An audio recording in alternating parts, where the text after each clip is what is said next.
number of people died in a disaster, actually it was huge in 1970, then 1991. But if you look at it carefully, you see that the number of deaths is actually decreasing.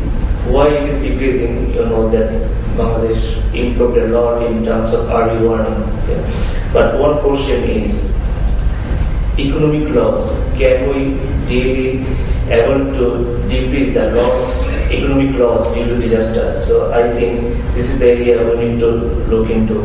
That to reduce the death is not only the issue, but to reduce the economic loss is also a big challenge.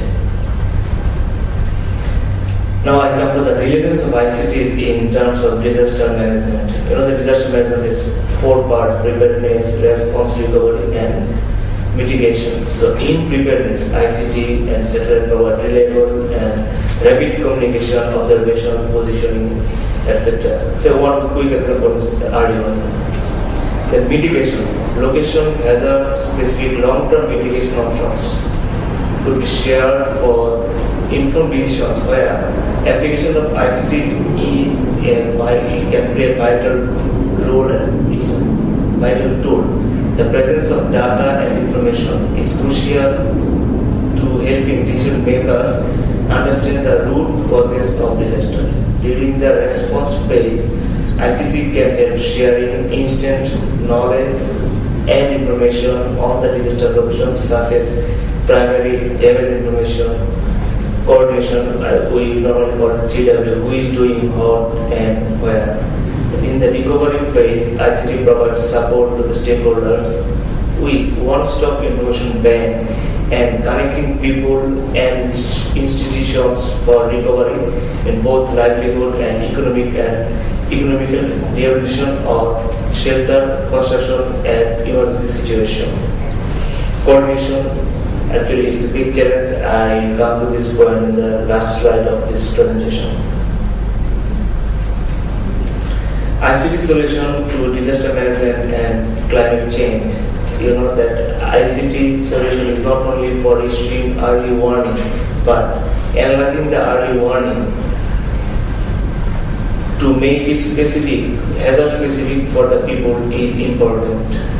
Communication to the targeted communities in their language will encourage them to follow the guidance issued, like advice to the fishermen what to do when there is signal number 3, 4 or 5, where to go, where to take shelters. This sort of information can easily be shared with the ICT tools. Farmers can be benefited from receiving information on new variety of seeds available to adapt the climate change impact. ICTs can help disseminate information about introducing techniques for such new varieties. Best practices for climate change adaptations practice can be provided to the community through ICTs. Community members will benefit from receiving market information, pest information, danger of using arsenic contaminated water, etc. Community can be sensitized, oriented, and trained to learn how to keep in case of emergency, how to use those kits, how to benefit from these sort of things easily. ICT can provide information and knowledge products such as suitable crop calendar with multiple choices, health hazards and remedial measures, infrastructure planning, water logging, fisheries and livestock management under the changing climate scenarios. So I'm now moving to the current readiness, where we are now. So for the current readiness, our strength is some global and national drivers. The global drivers includes MDG, UN Framework Convention on Climate Change, HUGO Framework for Action, SARC Framework for Actions. And there are important national drivers. One is PRSP, then Standing Orders on Disaster. And three others policy document has been drafted, which are Disaster Management Act, Disaster Management Policy, Draft Disaster Management Plan for Disaster Management.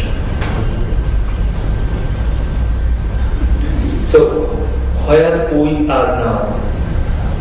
we've seen that we have a lot of publications with the Ministry of Food and Disaster Management, Disaster Management Bureau, Disaster Relief and Rehabilitation, Climate Change Sale. Okay? These are mainly name as government hard copy. Recently, Access to Information Program of the Prime Minister's Office has taken an initiative and they opened a website, we call it e-Durjog, and they categorize all sorts of these documents and they put it electronic version in the web, which can be accessible by anyone in the globe. This includes video, text, PDF files, presentation, etc. So I think it's a very good achievement. Then information sharing through websites. Ministry of Food and Disaster Management, Disaster Management Bureau, Director of Relief and Rehabilitation, Climate Change Sale, Management Department, SPARSO, Flood Warning Center. Each and every organization have their own websites, and most important is these websites are regularly updated to give the real and daily data and information to the community. Another e-services has been established from the Ministry of Food and Disaster Management and under the Disaster Management Board, that is Disaster Management Board. You can access this from the dmrc.org.bd, where you will get regular department bulletins, disaster management publications, disaster management reports, flood forecasting report, and there is an online forum so that you can also interact with the people. Then you can exchange your information with the community. Then there are risk reduction action plans, location-based information, and then web server. Another thing, cyclone shelter database is very important, especially for the coastal belt people, where people will go to this website and select the district, Upajala and union and quickly get the information of the cyclone shelters available in their location. And once they get the list of those cyclone shelters, if they click on the specific cyclone shelter, they will see the condition of the cyclone shelter, capacity, how much people it can accommodate, what is the current status of the cyclone shelter, who is managing these things, who is responsible, his contact details, whether it can be used by the women or not, whether it is toilet facility or not. This details information is available in the web. Another one is Disaster Management Committee's database. The Disaster Management Committee is our main strength to manage the disaster at the grassroots level. So if at this stage I want to communicate with one Disaster Management Committee's chairperson, how can I communicate? One easy tool is the mobile phone. So we have put all their mobile phone numbers in a web-based database. Okay. In our case, we also use these things to send instant SMS messages to the Disaster Management Committee chairperson and the secretary. So this is also available in the web. Another thing is self-broadcasting. We introduced this thing in the last year. At present, we are